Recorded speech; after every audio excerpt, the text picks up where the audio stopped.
Last November, I interviewed Valerie Jenkinson, founder and chair of Operators Without Borders.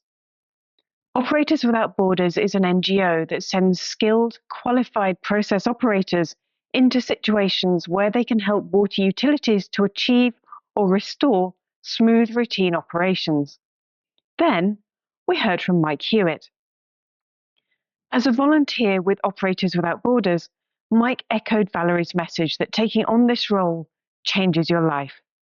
He said, supporting communities in disaster-stricken areas gives this work real purpose and shows how trained operators can make a direct impact. I then discovered that Mike was Operators Without Borders Volunteer of the Year. Well, I had to know more. What's it actually like to head into a disaster area? What kind of skills and experience make you a great volunteer? I had to find out. A little bit about Mike. What's your day job? And what on earth motivated you to volunteer for Operators Without Borders? Great questions. I have been in the water industry since 2002. I started in Mississauga, Ontario. That's a region of Peel, fairly large plant, supplied water to 1 million people. And from there, in my 30s, I spent time overseas. I was in Afghanistan, Haiti, UAE, other things. I did actually get out of water for a time, for about 7 years, but I got back into it in 2015, and that was with Metro Vancouver. There's a water treatment plant there, another large installation, and I'm a certified level 4 in both water treatment and water distribution. And I had seen Operators Without Borders some years prior, but I started a company, Almaquin Enterprises, and we supply certified operators to small systems such as small communities, oil and gas camps, mining camps, also military installations. Okay. And as I was promoting Almaquin, I saw the work that Valerie was doing with Operators Without Borders, so I reached out to Valerie. So for people that are not familiar with the Canadian system, what does a level 4 operator mean? Is that a particular number of years of experience or a skill level? Can you translate that for an international audience? For sure, yes. So they're based on the California state certification levels, and they go through 1 through 4, with 1 being early stages and 4 being the highest level. Okay. And it's a combination of both experience, and you have to pass exams and demonstrate a certain number of what they call continuing education credits, CEUs, or units, I should say, rather. And once you get those 3 criteria, you have to pass the exam, you have to have a certain number of CEUs, and you have to have the years of experience. And at that point, then you go up a level of certification. And there's 4 disciplines. There's water treatment, water distribution, and on the wastewater side, there's wastewater treatment and wastewater collection. So there's Perfect. 4 disciplines in total.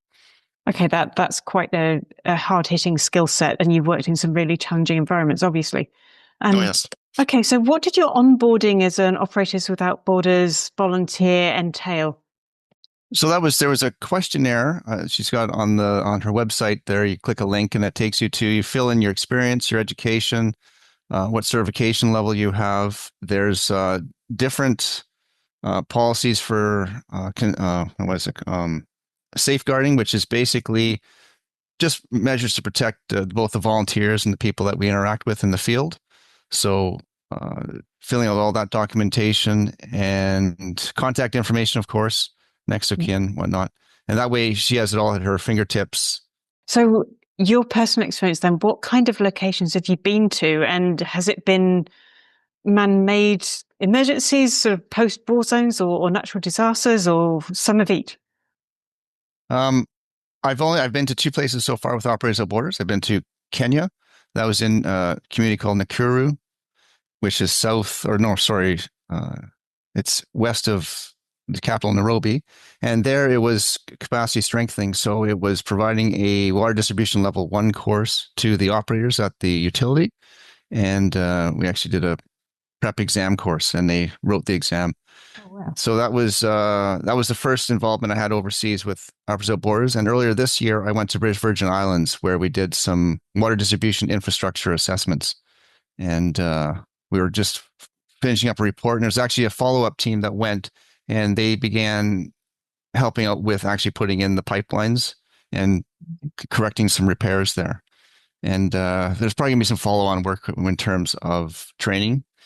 And I've been also remotely assisted with a number of opportunities. One being there was a industrial wastewater study that looked at clean energy solutions for South Africa, Nigeria, and Kenya. Okay. And I also helped out with training program for Barbados and another one for Ghana. Oh, And amazing. So these are really very different skill sets that you've been using. If we look at your two in-person volunteering stints, one is for capacity building, one is actually for emergency response. What does a day in the life of a volunteer on a mission like that look like? Do you get up at 5 a.m.? Do you have to sleep in a tent? Can you have a shower yourself? Is it 12-hour days? What kind of work do when you're doing these things? And who did you work with? Oh, for Kenya, they're both a little different just because of the nature of the work that was involved. Kenya was training, so in the evenings I was putting together the notes for the following day, the course I was going to instruct, and I went over with one other volunteer. He was teaching wastewater collection. I was teaching distribution, and so the day was in the classroom there. The utility, they had a bit of a boardroom they had set up for us. And we had the projectors and all the notes. And so we go over the course. So that was basically a 7-hour day. Okay. And then in the evening we stayed at a hotel and put together the notes for the following day. So that was a great experience. We also took a day to visit the wastewater plant and another day to visit their water treatment facility. So we actually got to see what they were. And then it kind of was a role reversal because instead of us doing all the talking, they proudly were showing us all the stuff they were working on. It was very interesting to see.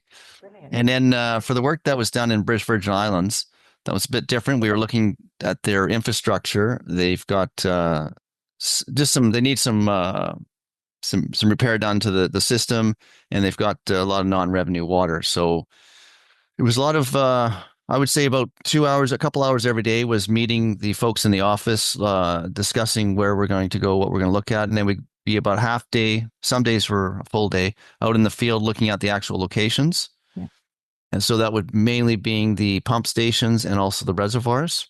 And then we'd usually come back to the office at the end of the day, gather our notes, talk to a few individuals. There were some debriefings that we would give to the director there. And we also participated in a press conference about midway through. So that was my first press conference I've ever attended. That was very interesting. We formed the technical panel, and there was 3 of us, 2 Canadians and 1 American.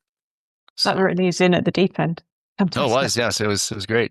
What do you find the most satisfying? What part of volunteering for OWB is the best thing from your perspective? What's Mike's favorite thing?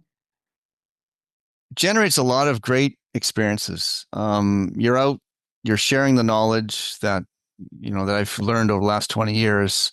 And people are my experience has always been very positive. People are very receptive to the information. They love to talk, show you what they're working on and the problems they're experiencing, the challenges, and hopefully, and we can provide some guidance on some things that we know work for us, and we can share that knowledge and improve things. It's a real way to, well, it's 2 things. One, you get to explore the world a little bit more and see the globe, and also to help out with fellow operators. It's fantastic.